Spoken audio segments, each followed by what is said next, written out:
E o livro de Abacuque, versículo 2, diz assim: Senhor, ouvi falar da tua fama e temo diante dos teus atos. Senhor, realiza de novo em nossa época as mesmas obras, faze-as conhecidas em nosso tempo. Em tua ira, lembra-te da misericórdia. Pois Deus veio de Temã, o santo veio do monte Parã. Sua glória cobriu os céus, o seu louvor encheu a terra. Seu esplendor era como a luz do sol. Raios lampejavam da sua mão, onde se escondia o seu poder. Pragas iam adiante dele, doenças terríveis seguiam seus passos. E ele parou e a terra tremeu. Olhou e fez estremecer as nações. Montes antigos se desmancharam, colinas antiquíssimas se desfizeram, e os seus caminhos eram eternos. Versículo 16. Ouvi isso e no meu íntimo estremeceu. Meus lábios tremeram, os meus ossos desfaleceram, minhas pernas vacilaram. Tranquilo esperarei o dia da desgraça que virá sobre o povo que nos ataca. Mesmo não florescendo a figueira, não havendo uva nas videiras, mesmo falhando a safra de azeitonas, não havendo produção de alimento nas lavouras, nem ovelhas no curral, nem bois nos estábulos, ainda assim eu exultarei no Senhor e me alegrarei no Deus da minha salvação. Pois o Senhor soberano é a minha força, e Ele faz os meus pés como os do servo. Ele me habilita a andar em lugares altos. Para o mestre da música, palavra de Deus. Amém? O tema da mensagem se resumia no versículo 2, que nas versões mais tradicionais tem um clamor: aviva a tua obra, Senhor, durante esses anos. Esse é um livro curto de Abacuque. Ele é um livro de apenas 3 capítulos, e é um livro que fala e conta uma saga de um homem de Deus sincero, mas muito preocupado. E ele irrompe nesse caminho da queixa para o louvor mais esplendoroso que você pode imaginar. Ele é um homem sincero e ele está preocupado com a situação do povo de Deus.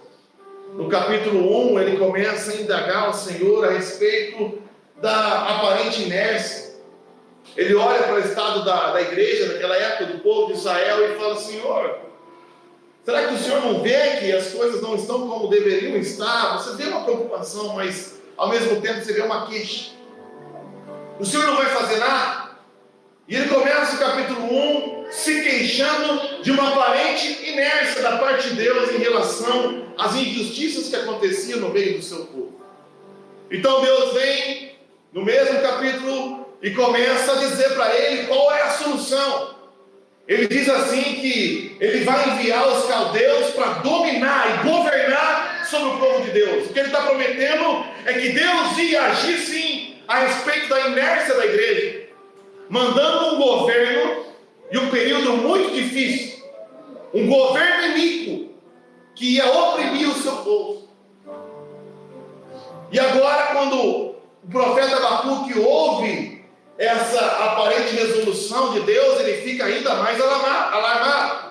Primeiro ele estava se queixando da inércia de Deus, e agora ele está se queixando da maneira como Deus agiu. É como se ele dissesse: Senhor, parece que o remédio é pior que a doença. E Abacuque representa muitas vezes as nossas vidas, que nas nossas sinceridades com Deus nós temos ali as nossas queixas com o Senhor. Ora, murmurando porque não vemos Deus agir, como se Ele tivesse feito o mundo, abandonado e ido embora, ou nos jogado nessa terra e partido e deixado a gente ao Deus dará. Ora, Ele vem com intervenção e como um soberano criador, age das coisas conforme a sua soberana vontade, e de repente a gente fica queixoso porque o Senhor agiu de tal forma, agiu assim, agiu assado, ou permitiu que algumas coisas acontecessem. E no capítulo 2, o profeta diz: agora vou me colocar diante de Deus, vou ouvir a sua resposta. Agora eu encurralei Deus. Eu falei que ele não fazia nada, ele tomou uma decisão, e eu falo: como o Senhor pode ser justo e deixar que esse governo iníquo governe sobre nós. Você já imaginou alguma relação, alguma similaridade? E de repente Deus começa a explicar que Ele é poderoso, que Ele é soberano, e que Ele é justo. E lá no final do capítulo 2, no versículo 20, o Senhor chega para o profeta e fala: aquiete-se diante dele toda a terra, pois o Senhor está no seu trono. Cale-se diante dele toda a terra. Você tem suas queixas? Você não entende por que Deus aparentemente não faz nada? Ou você se queixa na maneira como Deus age? Olha, Deus tem uma palavra para você. Cale-se diante dele, pois ele ainda está no seu trono. Os reinos vêm e vão, os governos vêm e passam, mas o Senhor continua reinando e governando para todos sempre.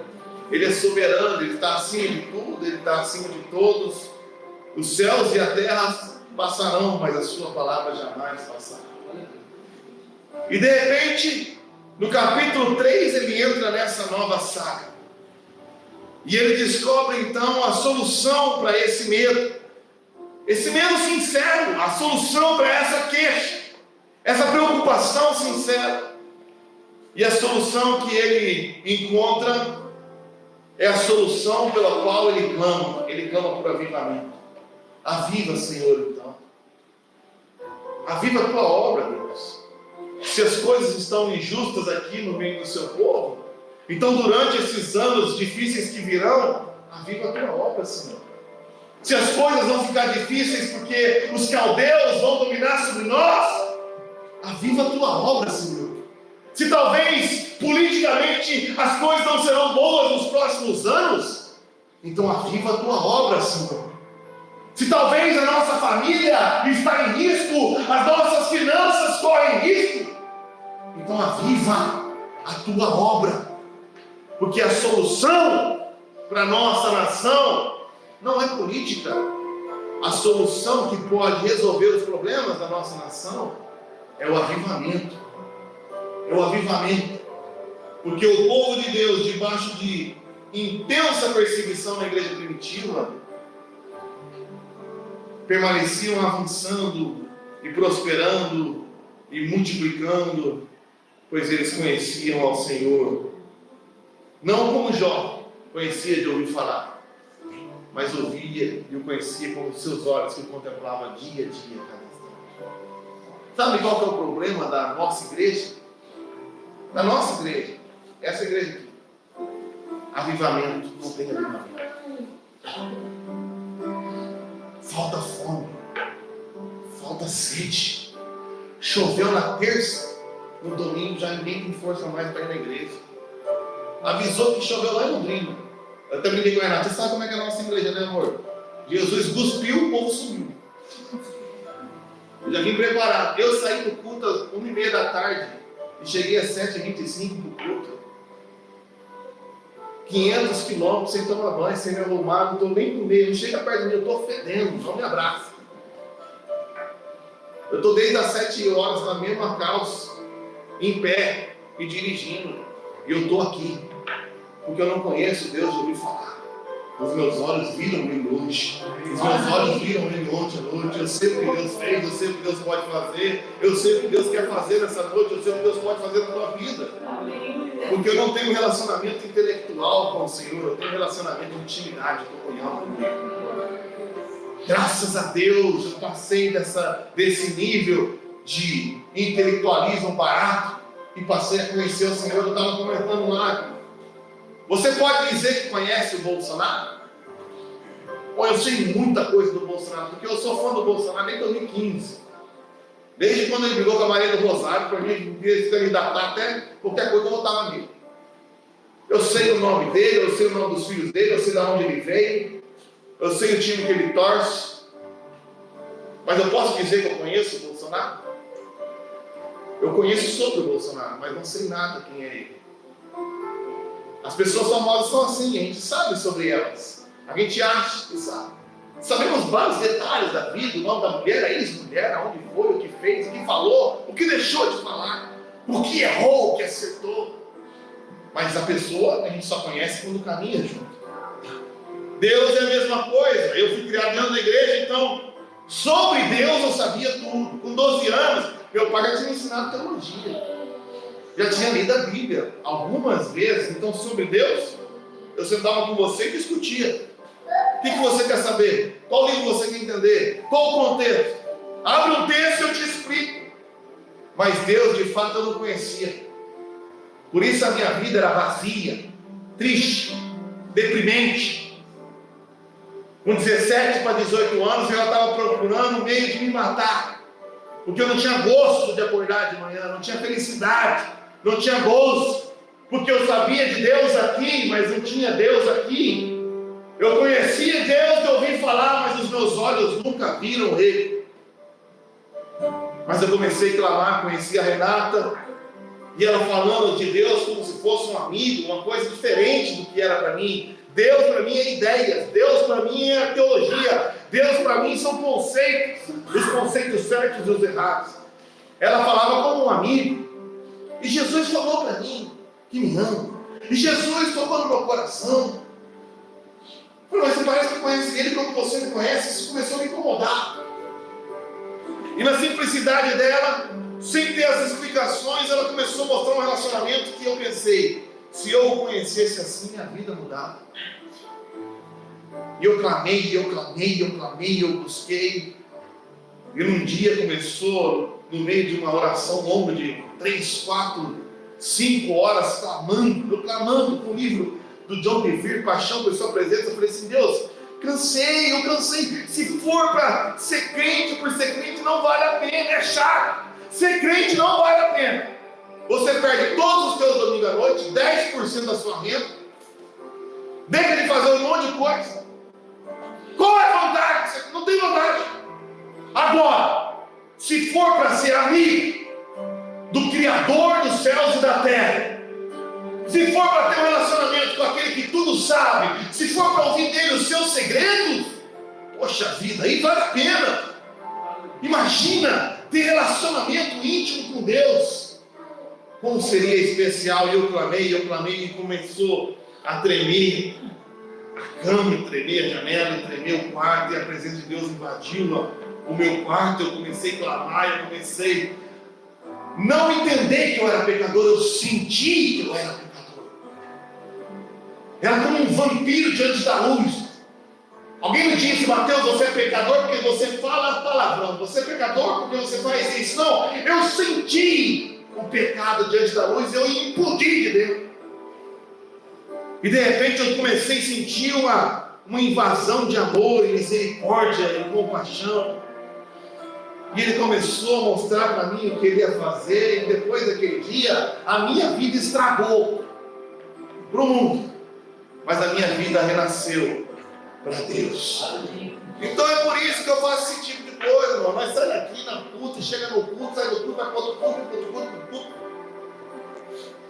E se deixa ser usado por Deus, porque eu já descobri que nessa terra aqui não tem mais nada que vale mais a pena do que servir a Deus. Do que conhecer e ser conhecido por Ele da maneira como Ele quer. Não é pena, não tem mais. Me chama, pensa bem. Vamos lá ver o jogo do Flamengo. Se não tiver mais nada para fazer, eu vou. Mas se eu tiver a oportunidade, como eu tive hoje cedo, de servir a Deus e ver vidas sendo transformadas e tocadas, e casamentos, eu quero saber de mais nada.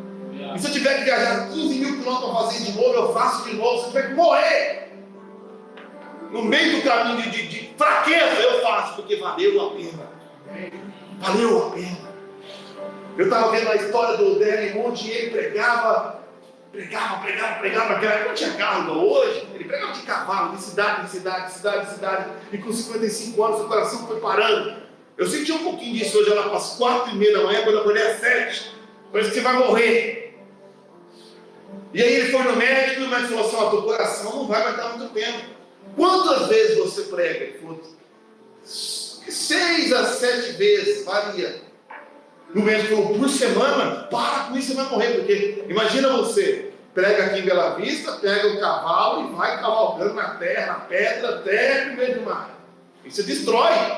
Andar de carro já cansa. Aí Moody falou assim, não é por semana não, é ufa, é por dia. Por dia. Ele não queria saber mais nada. E você sabe como ele morreu? Ele terminou de fazer uma pregação e chegou numa cidade e sabiam que ele estava lá. E quando ele chegava numa cidade, como Bela Vista, com 15 mil habitantes, ele não pregava para 50 pessoas, ele pregava para 20 mil habitantes, porque todo mundo vinha da cidade inteira. Então, os pulos que deram, Moody pregou para 70% dos habitantes dos Estados Unidos, andando a cavalo, gritando no gogó. E quando ele chegou numa cidade, já tinha uma multidão esperando por ele, já desfalecendo na escada, falou, gente, eu vou dormir, amanhã eu levanto e prego. O povo falou, eu não saio daqui se não ouvir uma palavra de Deus. Porque Moody não falava como um teólogo, Moody falava como um amigo que conhecia Deus. Então ele sentou na escada, pregou a mensagem e morreu ali. E assim morreu D.L. Moody, numa vida que valeu a pena viver. O que faz um cara como esse continuar adorando e servindo? Religião? Oferta? Reconhecimento? Bom, eu estou servindo a Deus há 15 anos, não vejo muito reconhecimento por aí. Mas sentar e saber que Deus conversou com você e você foi o canal dele, vale a pena. A solução para a salvação da sua casa é o avivamento, irmãos. A solução para a solução desse país não é política, é avivamento. A salvação da tua família, dos teus filhos, não depende do Bolsonaro. Depende de Jesus.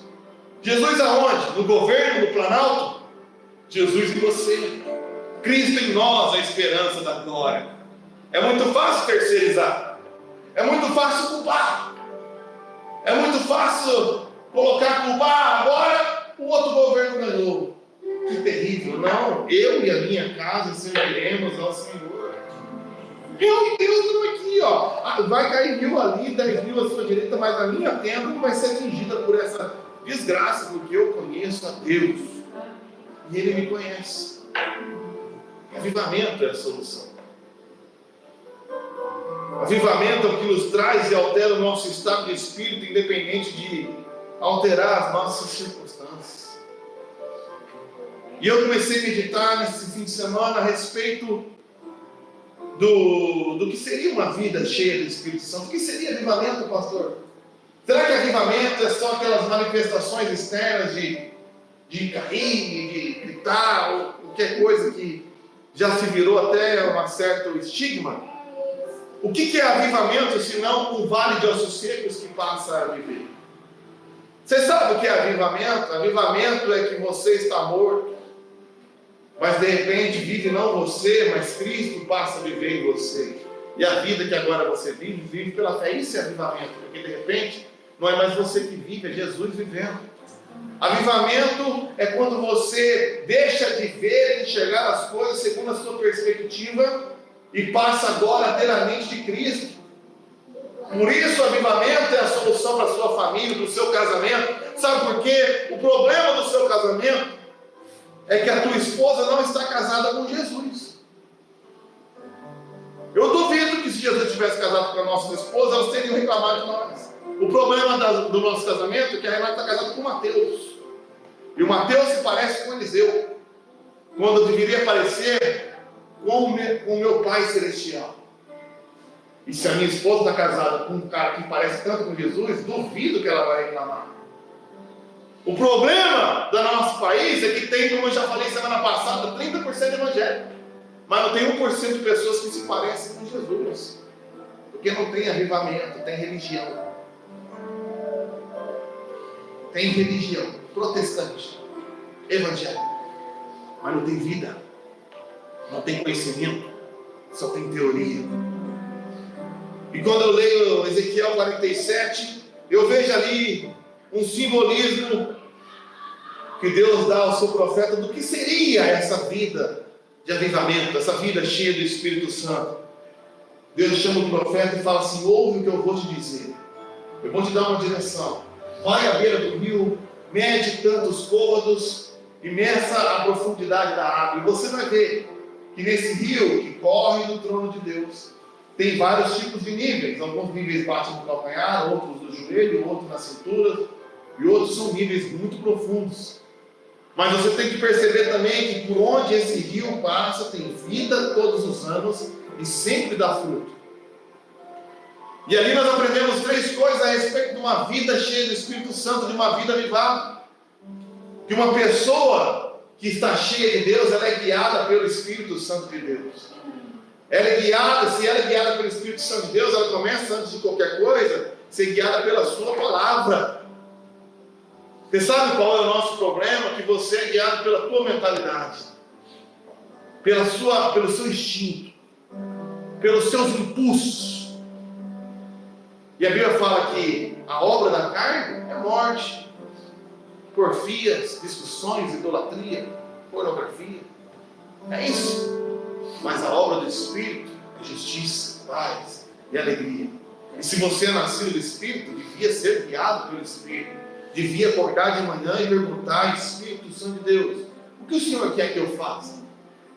Será que o Senhor vai me deixar dormir aqui em Limeira hoje? Porque eu estou muito cansado. Eu vou tentar achar alguém para pegar no meu lugar.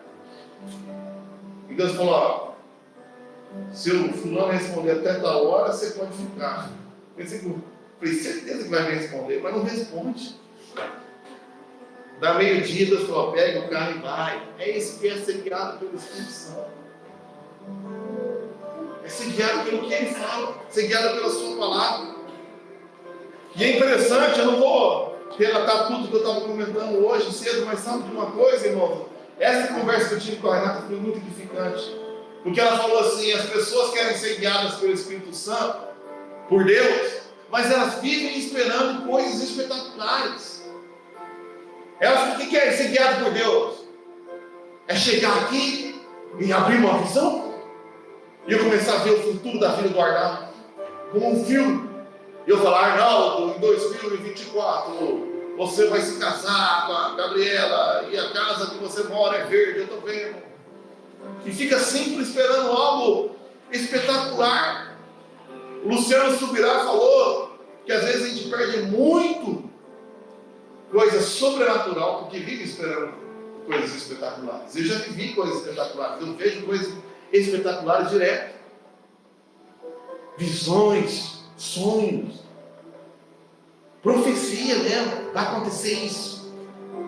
E acontecer. Mas você sabe o que acontece mais corriqueiramente? Um sussurro do Espírito Santo no meu ouvido. E geralmente são coisas que não dão atenção. Por que é legal, por acaso, Deus abrir a minha vida e eu acertar o futuro do Arnaldo? Porque isso aí dá um ibope pro caramba, fala a verdade. Vou acertar teu RG, imagina. Agora tem coisas que o Espírito Santo direciona que não dá ibope. Mateus, liga para o Alessandro, pergunta se ele está bem. Deve ser da minha cabeça. E quando é dinheiro, então pior. Mateus, pega esses R$500 e dá minha oferta para o Tiago. Com certeza é o capeta. Agora não é nem Deus, é o diabo. Está repreendido, sabe? Mas é nessas pequenas coisas que você vai vir no mover de Deus. Eu podia te contar várias histórias aqui, mas eu lembro quando eu comecei a ser trabalhado nisso. E eu ganhei uma grana alta na MRV. E o Espírito Santo colocou no meu coração, fui orar, eu queria ajudar. E foi vir um nome de pessoas para me ajudar. Não tinha um nome de pessoa que eu gostava. Era só pastor que falava mal de mim. Esse pastor falou que eu era gay. Deus falou: para esse pastor eu vou ser gay R$660. Ah, que droga. Esse aqui falou que você é satanista, por isso você pinta as paredes de preto. R$1.000. Não, mas satanista, R$1.000. Esse aqui falou que você vai aparecer teu corpo boiando, morto, no lago da poça, não calar a boca na próxima mensagem. Esse R$300. Você deu mal. E eu fui fazendo a lista. E a hora que eu saquei o dinheiro, eu pensei: isso aqui deve ser do diabo, isso aqui com certeza é do diabo. Você sabe qual era o valor? Total, R$27.500. Comprei um carro. Aí eu peguei, botei numa bolsa, eu tenho, e cheguei no carinha. E aí, pastor?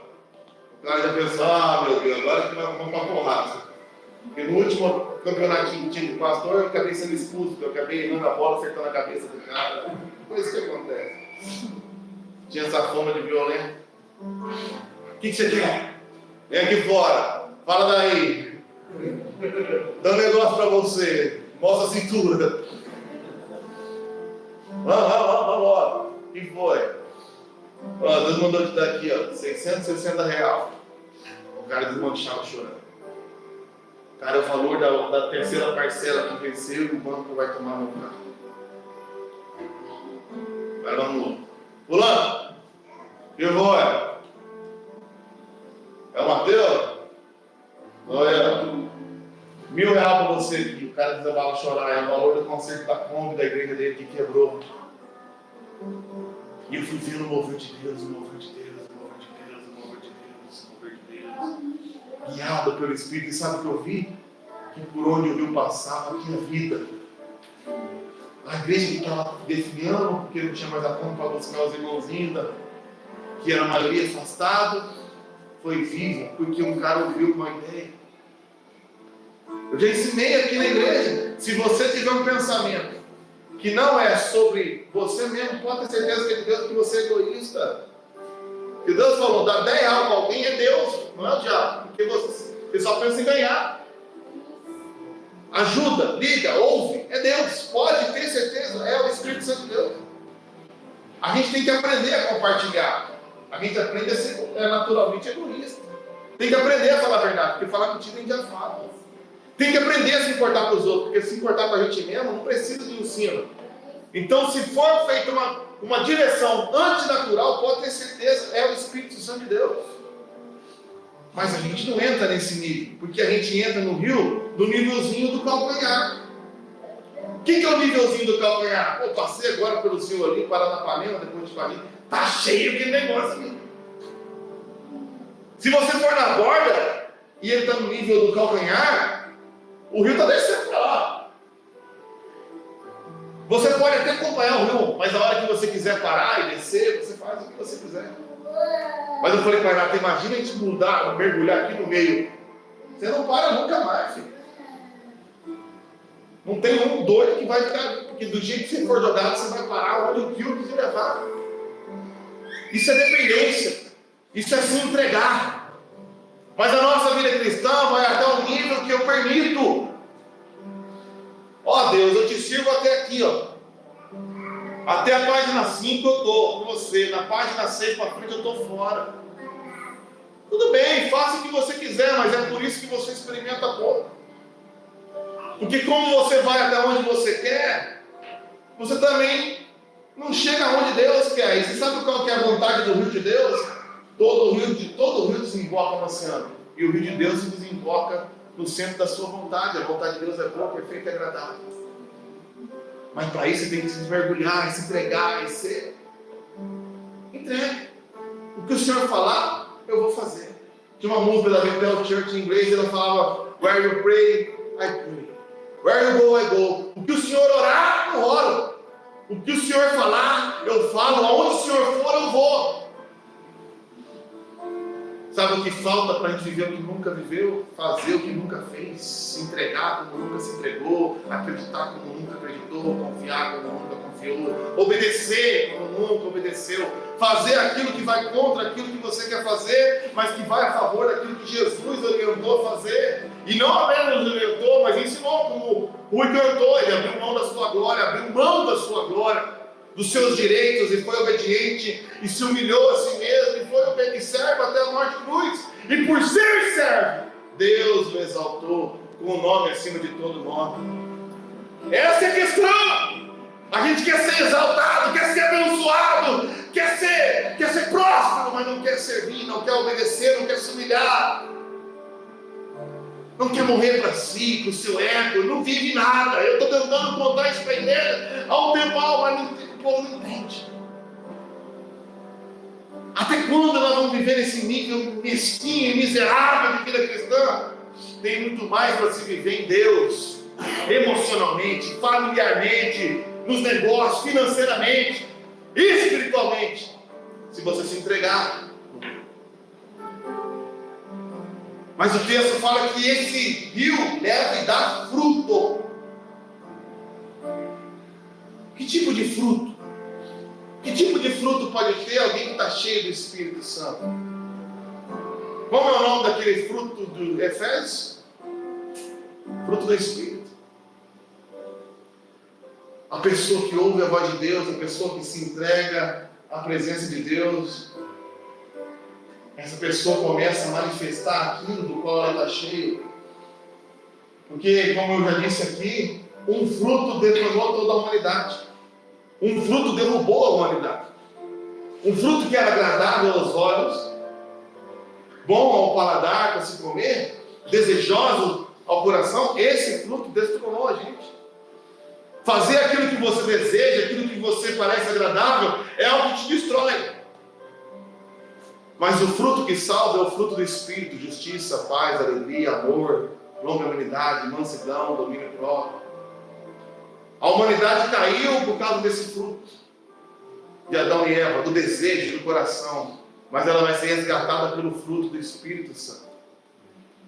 Mas você tem que entender que é contrário ao que você quer. É contrário ao que você deseja. Talvez é mais desejoso ficar em casa, talvez é mais desejoso se vingar, talvez é mais desejoso não perdoar, talvez é mais desejoso reter. Mas é assim que a gente chegou onde chegou. Talvez a vida se encontra quando a gente faz aquilo que a gente não quer. Ama, perdoa, se alegra. Isso é uma vida cheia do Espírito Santo. Isso é uma vida de avivamento. E para concluir, eu volto para o livro de Abacuque.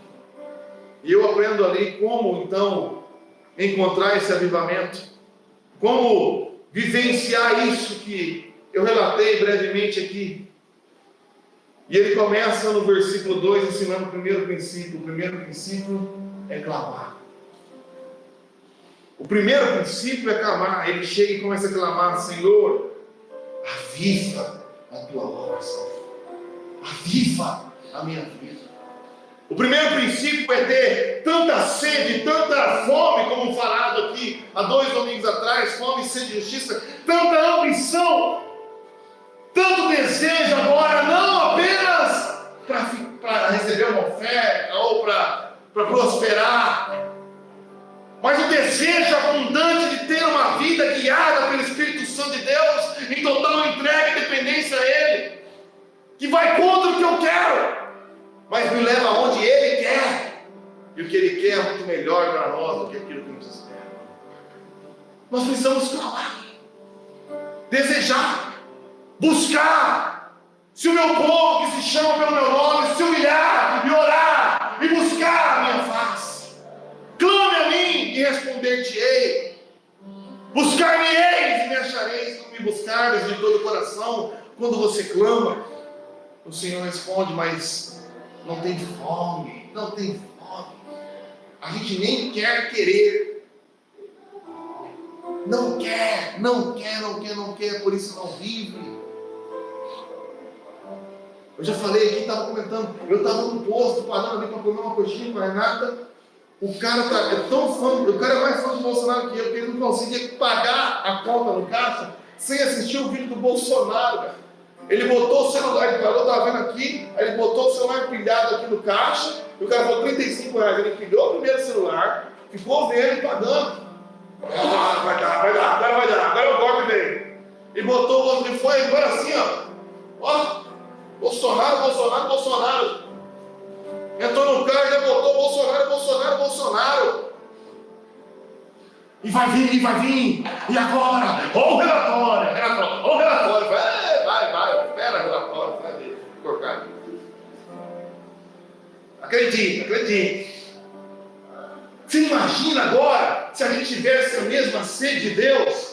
Uma palavra de Deus, da Bíblia, agora aqui a presença de Deus, também vou pagar que eu estou lendo o Salmo 119, eu tenho que terminar hoje, terça-feira eu termino 1 Coríntios, quinta-feira é o culto, domingo é domingo o diabo vai ser destronado na minha vida, porque eu vou na igreja e vou ser cheio da presença de Deus. Não. você tem aquilo que você busca. Por isso está cheio daquilo que buscou. O segundo princípio, para ser uma vida vivada, é trazer a memória que traz esperança. Porque ele começa dizendo 3 até o 16. Deus veio de Temã, Deus fez aquilo outro, Deus fez aquilo outro, e vai se enchendo, pensando naquilo que Deus fez. E se Deus fez, Ele é o mesmo ontem, hoje, eternamente, Ele pode fazer de novo. Ele fez na vida de José, Ele fez na vida de Davi, Ele prometeu para Abraão e cumpriu. Então Ele pode fazer na minha vida também. Olha o que Ele fez na vida de Mateus, olha o que Ele fez na vida do Subirá, seja quem for. E comece a pensar nisso, e você vai se enchendo de esperança, trazendo a memória o que traz esperança. Mas não, eu estou pregando aqui há um tempão, e tudo que você enche a tua cabeça. Vai sair uma série nova do Netflix, se Deus quiser, sair o último episódio do Walking Dead. Agora na Jovem Pan, ixi, o Augusto Nunes foi demitido, peraí, eu vou ali ver o outro cara. Agora a Globo vai falar aquilo. Agora vai enchendo, e Alexandre de Moraes, agora vai cair esse cara miserável. Esse Lula tá morrendo, se Deus quiser tá morrendo. Eu fiquei sabendo que ele tá no hospital. Lula, Alexandre de Moraes, Bolsonaro. Depois chega aqui essa cara de morto, não sabe por quê. Olha para a vida, está uma porcaria, não sabe por quê. Deus prometeu um monte de coisa, não experimenta, não sabe por quê. Porque o que Deus prometeu para o Bolsonaro, ele viveu, mas o que ele prometeu para você não viveu, porque você está vivendo a vida do Bolsonaro. Deixa o Bolsonaro viver a vida do Bolsonaro e vive a tua, porque Deus tem promessa para você também. Faz a tua parte, você faz teu voto, você convence teu voto, mas segue a tua vida, porque tem promessa de Deus na tua vida. Então comece a pensar, olha o que Deus fez. E quando você menos imaginar, você está se alimentando de Deus. Qual é o resultado? Se você se alimenta de gordura, ganhei essa camiseta hoje no culto, ela falou, usa ela hoje. Mal sabia que ia ficar agarradinho, olha que desgraça. Dá para ver a forma do umbigo. A hora que eu botei, ela ficou olhando assim. Falei, para de olhar, senão não pega. Agora já era, não tem outro. Por quê? Porque eu como alface? Não. Ontem era 3 horas da manhã, eu estava comendo picanha, filho. Olha, picanha. 3 horas da manhã, e depois nós estávamos descendo bis. Acordei cedo, Coca-Cola, Milka, Nestlé Classic. Então eu me alimento de banha. Não espere outra coisa de mim a não ser banha.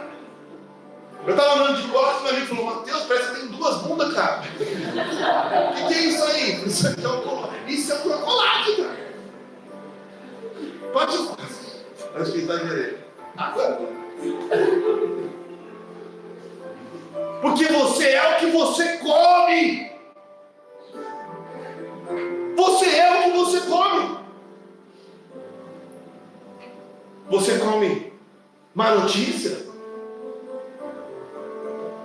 Come tristeza? Come injustiça?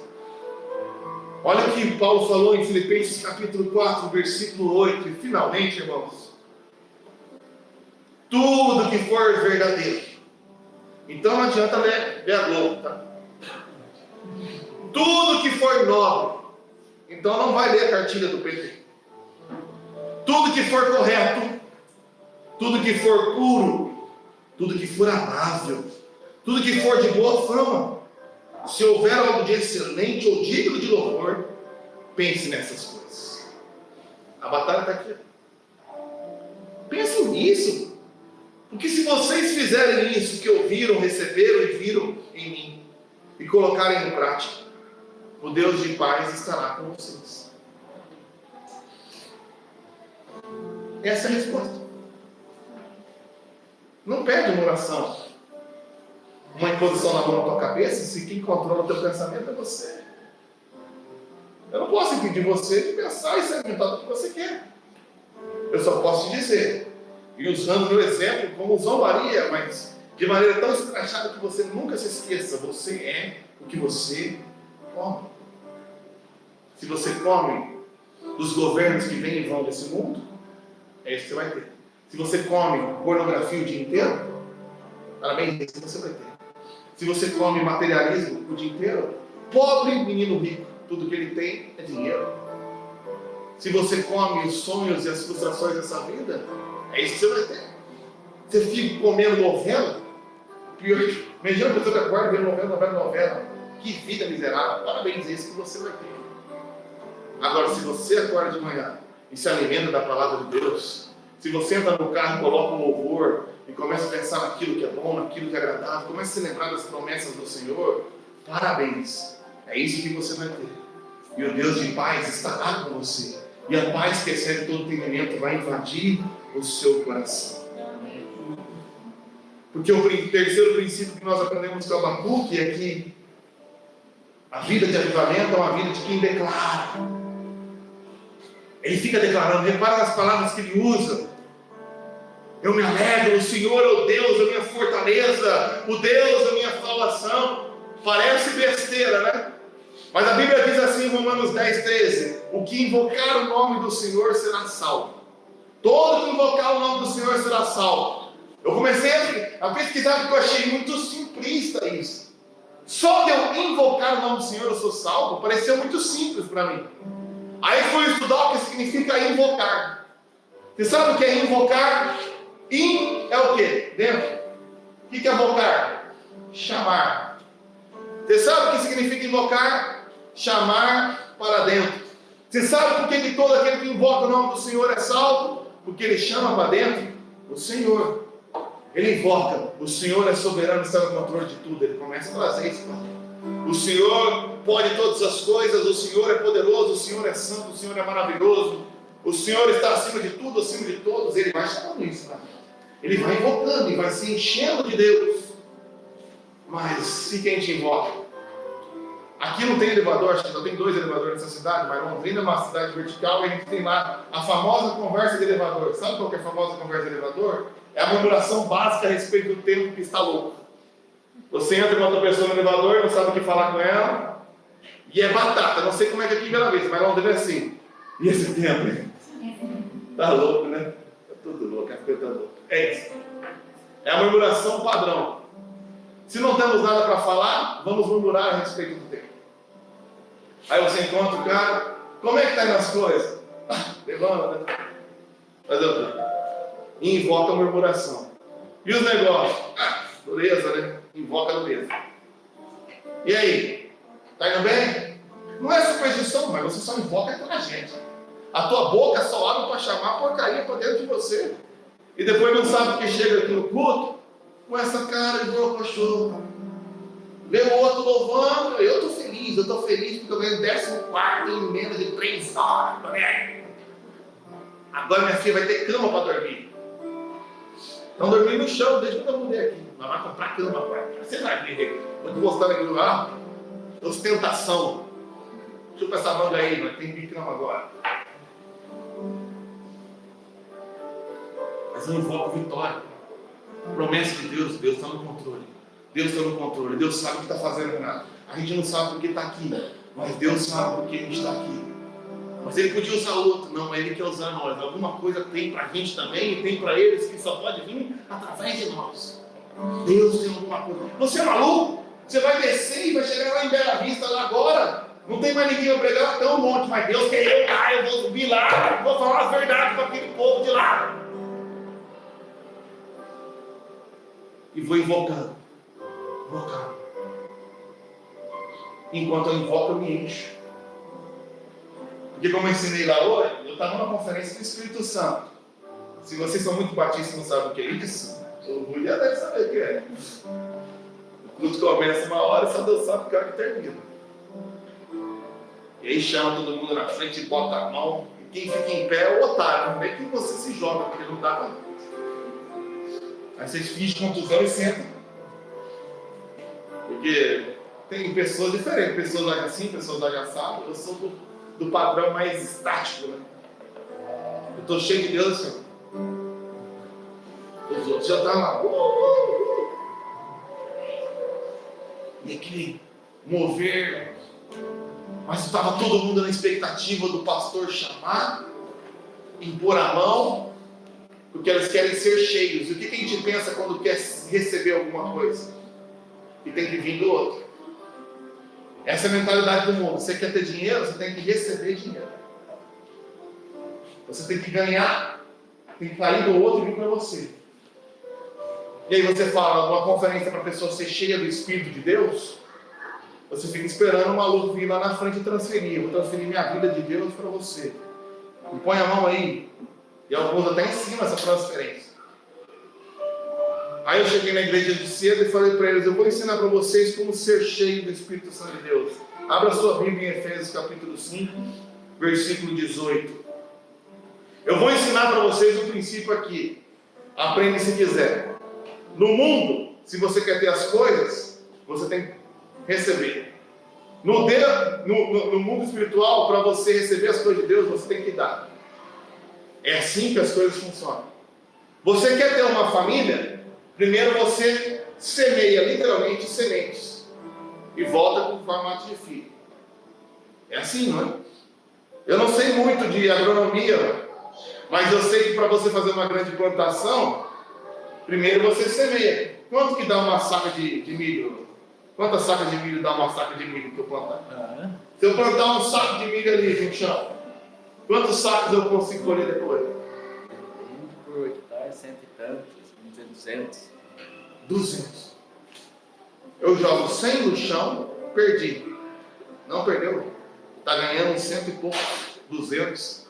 Se você quiser melhorar o teu padrão de performance, contrata o Matheus, sua técnica de alta performance. Você quer colher 100? O que você tem na mão não é a tua colheita, então talvez seja a sua semeadura. O mundo ensina a ter dinheiro. O Evangelho ensina a semear. Goste você ou não. Goste você ou não. Não precisa fazer.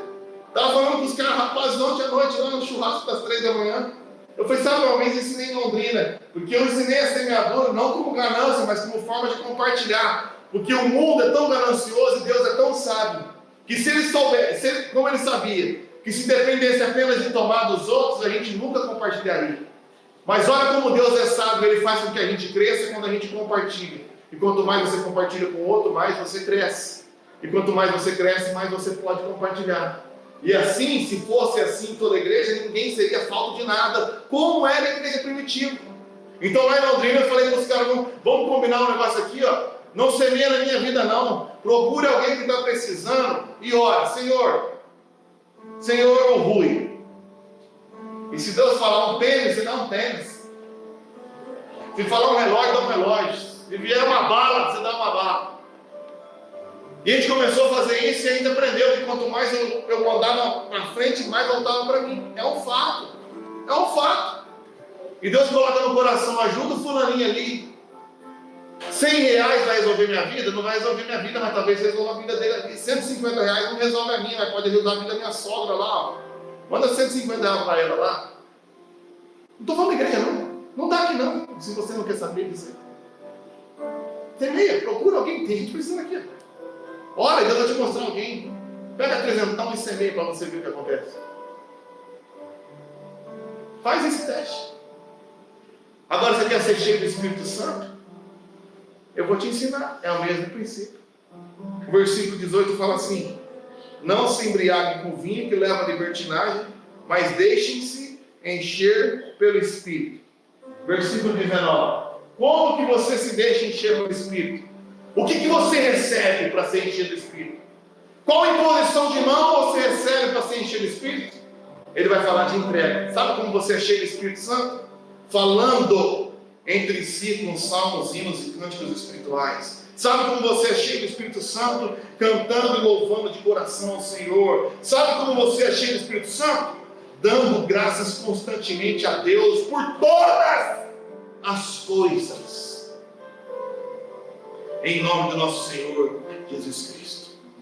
É assim que você é cheio do Espírito Santo. Você vem para o culto não para receber. Por isso que as pessoas vêm para o culto vazias. E às vezes voltam mais vazias, porque elas vêm vazias para receber algo do culto. Ou do pastor. Quando culto significa sacrifício e entrega, você devia vir para o culto para entregar. É entregar. E ao entregar cânticos e hinos de louvor, ao entregar gratidão, ao entregar louvor, você vai recebendo o Espírito Santo. Você fala de Deus e você recebe de Deus. Você engrandece a Deus e recebe o seu poder. Você agradece a Deus e um milagre começa a acontecer lá na tua casa, você nem imagina. Mas a gente já do culto, vamos ficar em pé. Abre a sua boca, exalte ao Senhor. Você quer receber? Quer que eu promessa ao pastor? Quer receber? Entrega. Abre a boca, louve ao Senhor, independente das circunstâncias, porque esse é o maior nível de louvor. Olha o que faz para encerrar, irmãos. Ainda que a figueira não floresça, ainda que não haja fruto na vide, que o produto da oliveira minta, mesmo assim, todavia, me alegrarei no Deus da minha salvação. Ele não está louvando por causa das circunstâncias favoráveis, ele louva antes. Ele louva e as circunstâncias se mudam. Famosa passagem de Atos 16 para concluir. A partir do versículo 23 diz assim: falando a respeito de Paulo e Silas, e depois de lhe darem muitos açoites, os lançaram no cárcere e ordenaram aos carcereiros que os guardassem com toda a segurança. Este, o carcereiro, recebendo tal ordem, levou Paulo e Silas para o cárcere interior e lhes prendeu os pés no tronco. E no versículo 25, por volta da meia-noite, aqui é um simbolismo teológico, bíblico. Meia-noite, a hora mais sombria, a hora mais obscura, por volta da meia-noite, Paulo e Silas, em vez de se lamentar porque tinham sido açoitados injustamente, Paulo e Silas, em vez de murmurar porque estavam presos e acorrentados, Paulo e Silas oravam e cantavam louvores a Deus. E os demais prisioneiros o escutavam. Eles louvavam. Mas o que acontece quando você louva em meio às circunstâncias? A primeira coisa que acontece, o inferno treme. Porque o inferno não tem medo de crente que vai na igreja. O inferno tem medo de crente que no meio da maior tragédia, ainda que a figueira não floresça, ele começa a louvar o Senhor. Porque esse cara que louva o Senhor no meio de luta, esse cara é invencível, ele é mais do que vencedor, ele é inquebrável. Eu boto ele num problema aqui e ele está agradecendo a Deus. Eu boto ele no problema lá e ele agradece a Deus por aquele problema. O candidato dele perde, ele agradece a Deus também. As coisas não acontecem como ele quer, em vez de ele murmurar contra Deus, ele começa a agradecer. E o que acontece espiritualmente?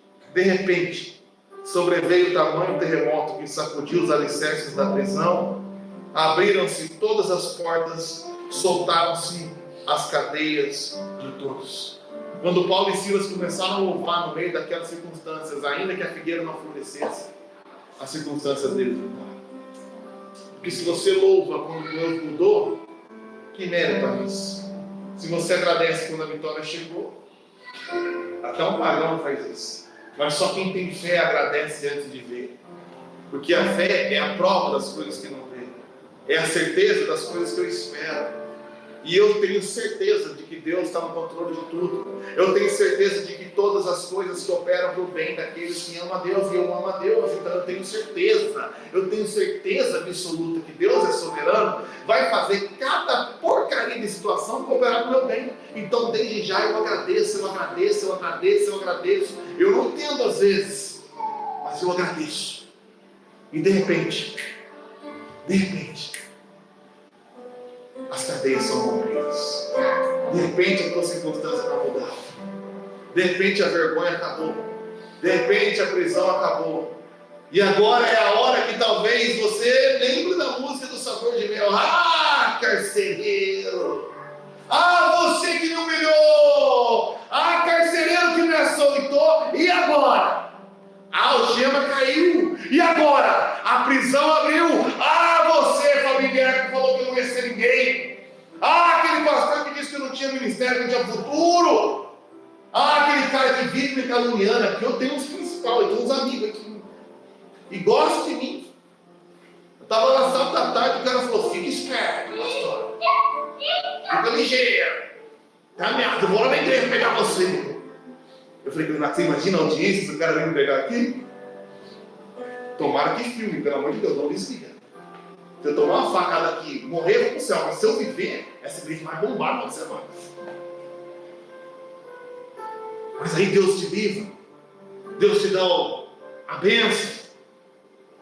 E é hora de mandar o cara calar a boca. Aí, você deu mal, trouxa. E aí, babaca? Olha, eu venci. Olha, você disse que eu não tinha chamado. Olha lá. Deus abençoou lá com os grandão lá e eu fui abençoado. Não. O texto continua. Versículo 27. O carcereiro despertou do sono.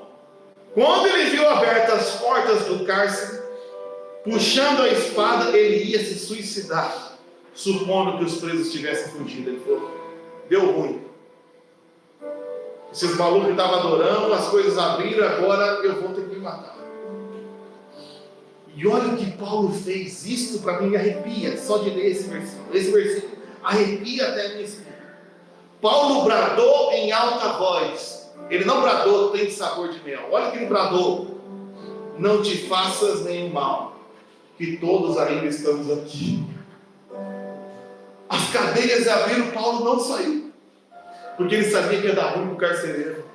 Quando ele viu que o cara ia se matar, ele falou, morre mesmo, miserável. Não, não se mata não, estamos aqui. Relaxa, estamos aqui.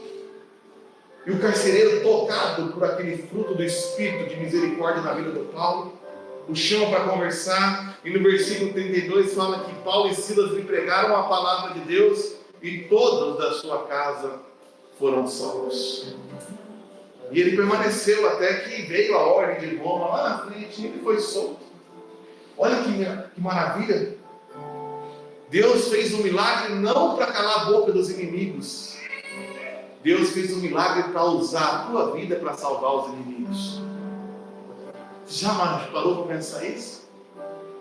Talvez você esteja passando por uma situação de tribulação e de luta. E eu estou te dando aqui a porta de saída dessa tribulação e o propósito da tua saída.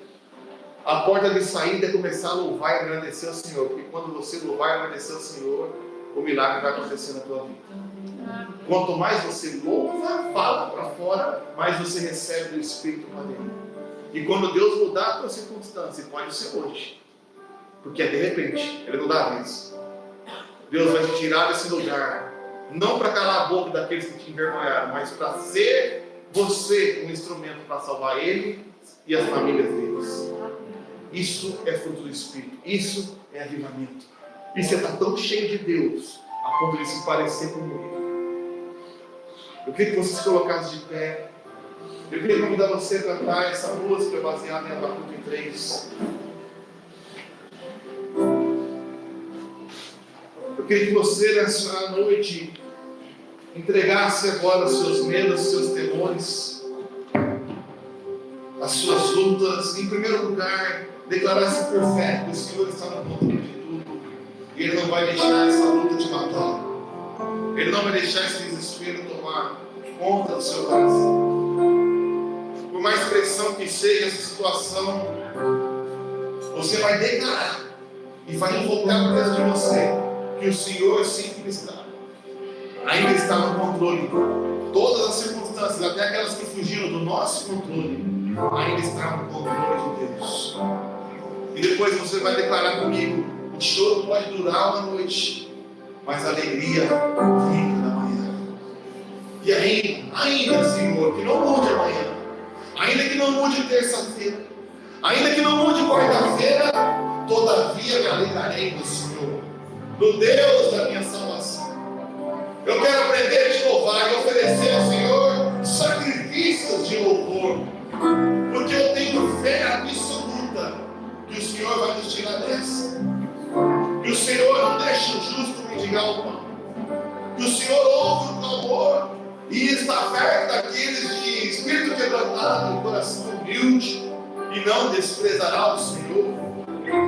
Que nós vamos clamar e buscar e vamos te encontrar. Eu tenho certeza, o Senhor vai nos tirar desse buraco, o Senhor vai nos tirar dessa. Mas enquanto isso eu te louvo, eu te exalto, eu invoco o teu nome, Eu trago à memória aquilo que me traz esperança.